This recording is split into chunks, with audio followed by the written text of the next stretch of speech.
Hey guys, welcome back to Thankfully Packed. My name is Chris and today is officially the day where I bring all of my outside plants that I've been chilling and growing all summer long on my porch back inside, whether my house has room for them or not. So basically, I'm taking you through my entire routine for transitioning from the outside to the inside. So I'm talking pest checks, pruning, and essentially a full-on spa day for these leaves because if they're coming indoors, they better come in clean.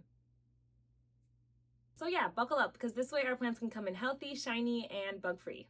Most importantly, bug-free. Let's get started.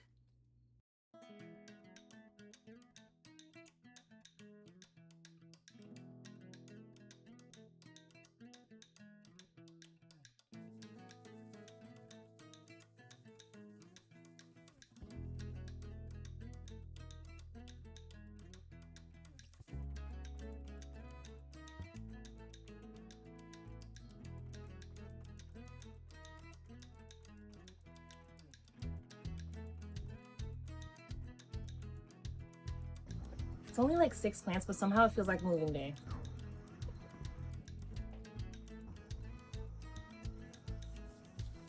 Okay, time to check on these plants. So the first thing I do is check the weather app because these plants are not built for sweater weather. Remember, they are tropical plants. Most tropicals start shivering at about 55 degrees Fahrenheit, so that is my cutoff. Daytime highs don't fool me. It's those sneaky nighttime temperatures that you really have to watch out for. Trust me, you do not want to have put all your beautiful plants outside for the summer so that they can grow and flourish only to have them die of cold damage, which is irreversible and super heartbreaking. So you really want to keep on top of this. Before they can even think about joining the rest of my collection, they are getting checked, okay? I'm looking at every single leaf. I'm looking in the soil. I am thoroughly checking every single one of them. And regardless if I see pests or not, they all get the same treatment. It is so much better to just handle it all now and just even do preventative care so you don't find any pests or you don't see any on your initial checks because you definitely do not want a full-on invasion on your hands in a couple of weeks. Okay, spa day time. So I put about 1 to 2-ish teaspoons of peppermint castille soap per gallon of lukewarm water in the sink. I fill it up and then I dunk the plant. That's it. I personally like to let my plants marinate for about 10 minutes, and a timer is your best friend, especially if your sink is small and you can't fit them all in there at once.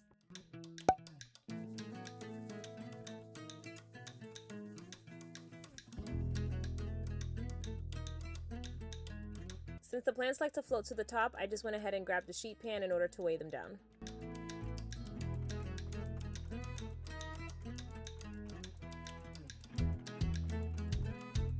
After that, I really rinse these things down. Front and back of the leaves. I make sure the soil drains through several times. I don't want to see any little bubbles forming on top of the soil. I want it to be as squeaky clean as possible.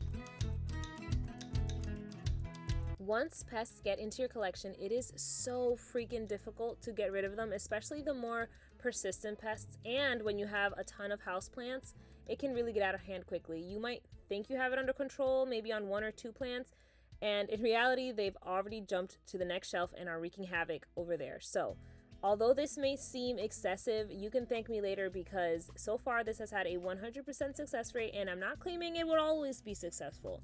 However, I think it pays to just be extra thorough from the beginning.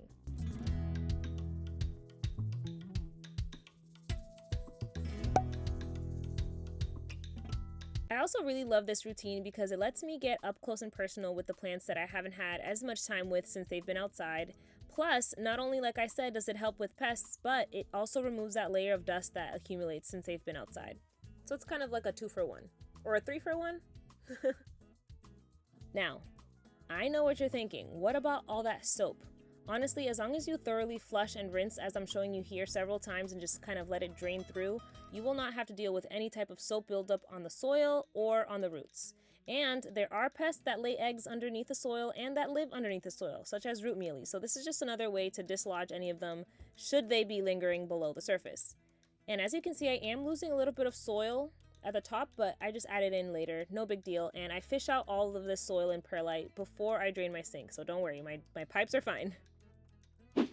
Okay, now that the dunk is done, I do hit every single leaf with my DIY pest control spray. I will put in the description my recipe in case you're curious, but you can find similar ones online, or you can just buy this pre-made. I just prefer to make it myself because it's way more cost effective, and I like to control how much I put into it. So I fill this up, and then when it gets low, I make a whole new batch, and it's super, super easy, very simple, and I love it because not only does it prevent pests, but it also shines up the leaves really, really nice. Now, if you're super anxious or you do see an active infestation, I would suggest going in with something like this. This is what I use. It's about halfway done and I've had it for over a year. I use it sparingly because, you know, the ingredients aren't as friendly as maybe the ones in my pest control spray, my DIY, but it really, really works. I think of this and this as basically bug insurance. I want to make sure that nothing is left lingering because right now I'm probably tackling maybe the things that I can see, so the bugs that are on the surface of the leaves and maybe in the soil, but this really, really, I think helps prevent them and kind of gives me an added layer of protection. Now, if I'm using this, I spray it, let it sit, don't wipe it off. But if I'm using this, I do. And I use either a microfiber cloth or my absolute favorite microfiber gloves. They are awesome. I love them because they give me way more dexterity when I'm wiping the leaves. And I find that it allows me to be a lot more careful than when I'm using the cloth, especially for my more sensitive or my more like thinner leafed plants because those rip so easily. So when I'm using the gloves, I find that happens a lot less. But anyways, I do wipe it down because this does contain oil and I do want the leaves to be able to breathe.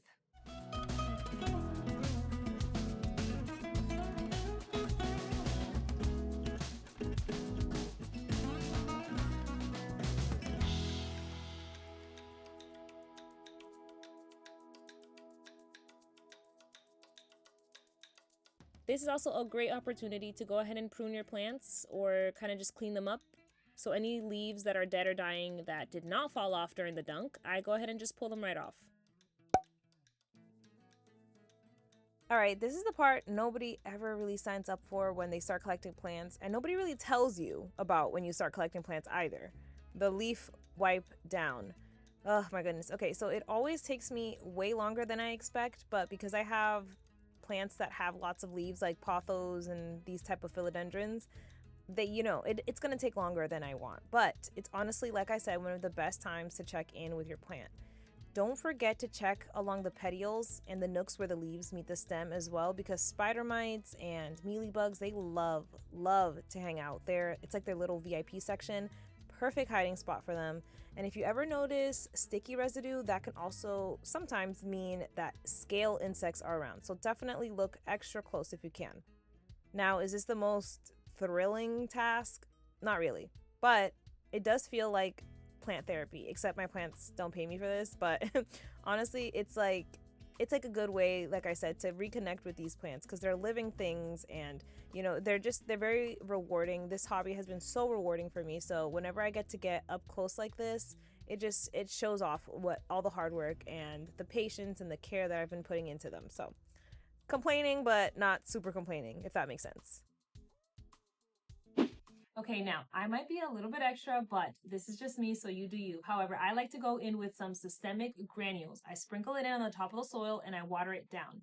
This stuff is awesome because it works from the inside out. So it gets absorbed through the roots and makes its way through the structure of the plant itself. Whereas this kind of sits on top of the soil and on top of the leaves, this works from the inside out. This inside out approach is really good if you've had like a really stubborn gnat or spider mite problem, for example. That said, I don't use this all the time. I do use it when I'm bringing a plant in from the outside, or if I just purchased a new plant and I'm quarantining it, I will use these. But while this stuff is really great, pests can develop a resistance if they see the same chemical all the time. So you don't want to always use the same exact pesticide continuously anyways. It'll probably make your granules be less effective over time if you just use it every single time, So I use this sparingly. Again, think of this like a plant bug insurance, not like a daily vitamin. Overuse can apparently stress the roots, so I really just try to use it when I absolutely need to use it. Same thing with this as well. Just don't want to use the same stuff over and over again. Switch it up.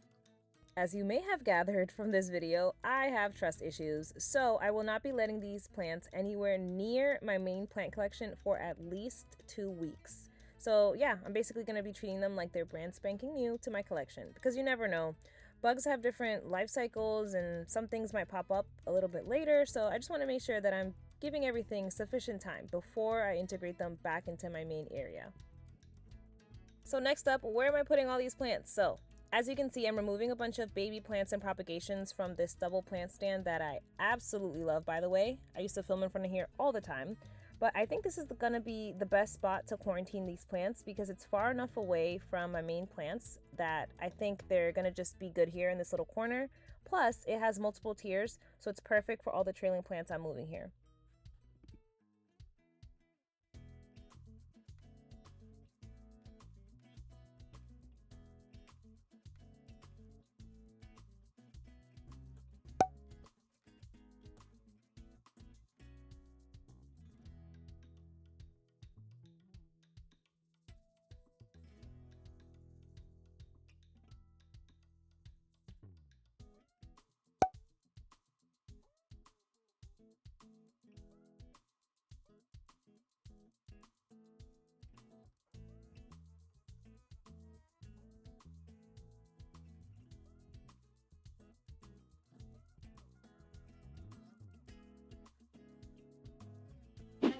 That is how I transition my spring and summer plants indoors for the fall and winter. If you've made it this far, thank you so much. And if you liked the video, definitely give it a like and a sub if you're not already subscribed. It really helps my channel out. Also, I post weekly here on YouTube, all kinds of planty things. So if that's your vibe, also hit the notification bell so you don't miss my next video. I hope you found this video helpful, and if you have any additional tips and tricks for transitioning your plants, definitely comment them below. I'll see you guys next time. Bye!